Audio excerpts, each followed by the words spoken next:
हुजूर रोजाना सुबह सुबह बकरियां लेकर जाने लगे। लेकिन फिर एक दिन बीबी हलीमा ने कहा, मेरे प्यारे बेटे, मेरा दिल नहीं मानता कि मैं आपको बकरियां चराने के लिए भेजूं। आज के बाद आप नहीं जाएंगे। और उसी वक्त बीबी हलीमा का एक बेटा भागता हुआ आया और बोला, अम्मा, हमारी एक बकरी को एक बड़ा सा शेर उठा ले गया। बीबी हलीमा की आंखों में आंसू आ गए। जब प्यारे नब्बी ने मां को तकलीफ में देखा तो फरमाया, ए अम्मा, रो नहीं, मैं अभी जाता हूं और बकरी को शेर से लेकर आता हूं। बीबी हलीमा ने कहा, बेटा, वो बहुत खूंखार शेर है, वो अब तक हमारी बकरी को खा गया होगा। प्यारे नब्बी ने फरमाया, जब मैं मोहम्मद शेर से अपनी बकरी मांगूंगा तो मुझे यकीन है शेर वापस करेगा। फिर प्यारे नब्बी अम्मा हलीमा को लेकर जंगल की तरफ रवाना हो गए और जंगल के बीच खड़े होकर पुकारा, ए जंगल के शेर, मेरी मां हलीमा की बकरी वापस कर दो।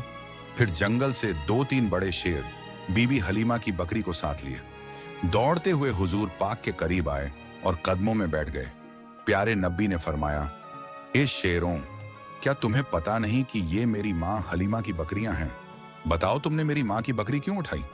शेरों ने अदब से कहा, ए अल्लाह के प्यारे महबूब, जब आप बकरियां चराने आते थे तो हम छुप छुप कर आपके चेहरा ए मुबारक का दीदार करते थे, आपके हुस्न को देखते थे। ऐसा हुस्न हमने कभी ना देखा था। लेकिन जब आप 3 दिन तक बकरियों को लेकर नहीं आए तो हम सब बेचैन हो उठे। फिर हमारे बड़े शेर ने हमसे कहा, अगर प्यारे नब्बी का दीदार करना है तो बीबी हलीमा की बकरी उठा लो या मोहम्मद सल्लल्लाहु अलैहि वसल्लम। बहाना तो बकरी का था, पर असल में आपके जलवे को आंखों से देखना था। आप सल्लल्लाहु अलैहि वसल्लम ने शेरों को प्यार से देखा और बकरी लेकर वापस घर आ गए।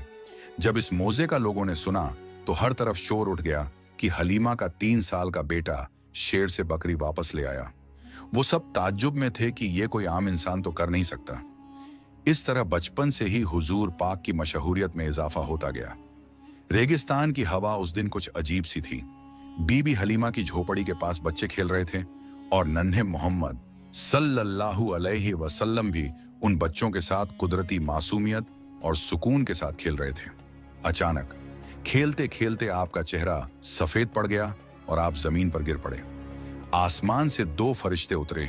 उनके हाथों में चांदी का तसला था जो बर्फ और झमझम के पानी से भरा हुआ था। उन्होंने हुजूर को उठाया और नरमी से लिटाया और आपका सीना ए मुबारक चीर दिया। बच्चे दौड़ते हुए बीबी हलीमा के घर की तरफ भागे और चीखते हुए बोले, मोहम्मद के साथ अजीब वाकया हुआ है। बीबी हलीमा और उनके शौहर हारिस दौड़कर वहां पहुंचे। उन्होंने देखा कि नन्हे मोहम्मद जमीन पर लेटे हैं। बने रहे।